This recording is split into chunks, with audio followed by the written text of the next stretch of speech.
আজ ২৬শে জুন।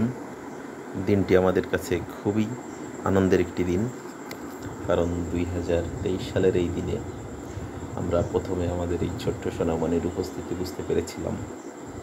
কিন্তু আসলে বহুল প্রত্যাশিত এই টেস্টটি নিয়ে আমরা একটি কনফিউশনে পড়ে গিয়েছিলাম। মানে আমরা নিজেদেরকে বিশ্বাস করতে পারছিলাম না যে এটা আসলেই পজিটিভ কিনা।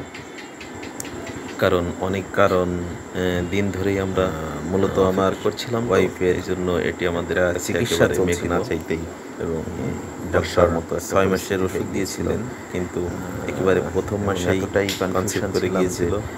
আমরা খুবই আনন্দিত ছিলাম। এটাতে পজিটিভ হওয়ার পরে আরেকটি টেস্ট করি আর কি, সেটাতেও দেখলাম পজিটিভ হয়েছে।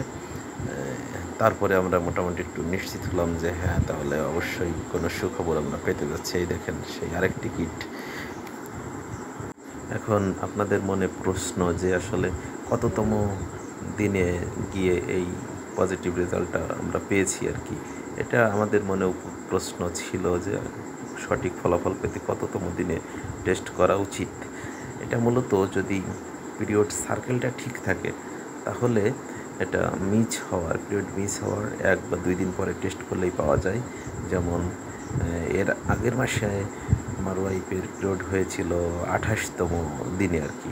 সেই হিসাবে আমরা 30তম দিনেই টেস্ট করেছিলাম। 30তম পেরিয়ে আর কি 31তম দিন সকালবেলায় টেস্ট করেছি এবং রেজাল্ট পজিটিভ পেয়েছি। এ সময় অবশ্যই সঠিক রেজাল্ট পাওয়া যায়। তবে যাদের পিরিয়ড অনিয়মিত, তাদের ক্ষেত্রে এই ডেটটা বলা খুবই কঠিন। সেই ক্ষেত্রে আপনারা আগে অবশ্যই বিশেষজ্ঞ ডাক্তারের পরামর্শ অনুযায়ী পিরিয়ডটাকে নিয়মিত করুন, অবশ্যই পজিটিভ রেজাল্ট পেয়ে যাবেন।